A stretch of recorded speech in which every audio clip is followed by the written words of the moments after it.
Hi, everyone. I wanted to thank Caleb, Maupin, and to everyone at CPI, and really wanted to send a message and greetings from Moscow, Russia. As many of you know, the Biden administration has weaponized the DOJ, FBI, and CIA against many of us that are trying to speak truth and trying to push back on the narrative and the endless wars. Your work is very important and what you do. I had to come here and seek asylum, and as many of you know, I was granted by the Russian Federation political asylum. I think that our work is very important. It continues. My work continues here in Russia and Moscow. I miss all of you. I miss the United States, and of course I miss Oregon deeply. I used to live there. My horse was there. It was such a gorgeous place to live, and it needs preservation and lifting economically. And so those of you that are here and trying to make a difference and talk about imperialism and endless wars, you know, my hats are off to you, because I know there's a lot of pressure from the government to be silenced. There's a lot of targeting. There's a lot of problems.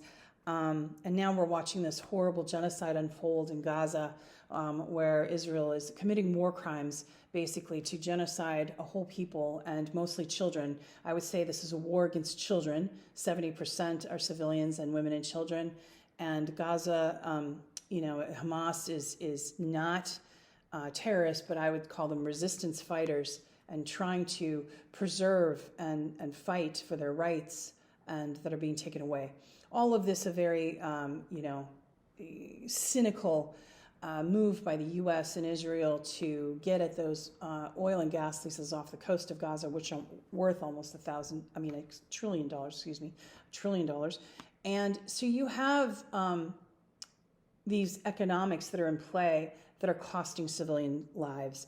And what's really stunning is just the amount of manufactured consent that's going along with this genocide. The very same people that had the Ukraine flag in their bios and were screaming out about Ukrainian rights, when in actuality Kiev was killing their own citizens in Donbass, and there were Nazis actually leading this, and the Americans sided with the Nazis.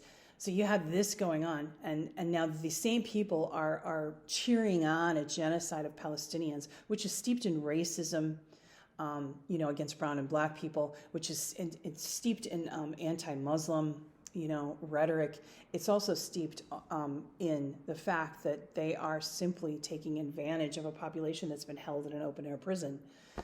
So the meetings that you're having now are very important. How to fight back against the military-industrial complex that has been so monetized, so incentivized for more and more war. How do you fight back? Well, you do things like you're doing with Caleb Maupin and other people there in Oregon. You have these conversations. You keep your voice loud. You keep out there. You don't allow censorship and suppression. You lift up the oppressed voices. Because if we don't speak up for the Palestinians, they're being slaughtered as we speak. Who is going to do that? Because no one really is. We as individual citizens must stand up. We must push back. You know, and I would make a plea to you that I am living in Moscow, Russia. I should be home for Christmas with my family, and I can't go home because the Biden administration has targeted me and targeted my family, and I'm under this asylum. And I'm under this asylum because I spoke out and because I was about to testify in Congress against Joe Biden.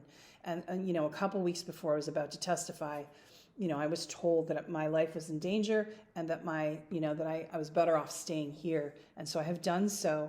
But the sacrifice has been, I left everything behind, my pets and my family, and you know, everything familiar to me, including, you know, where I used to live in Oregon. So my hat goes off to you all for doing what you're doing. Please keep doing it. You have my love.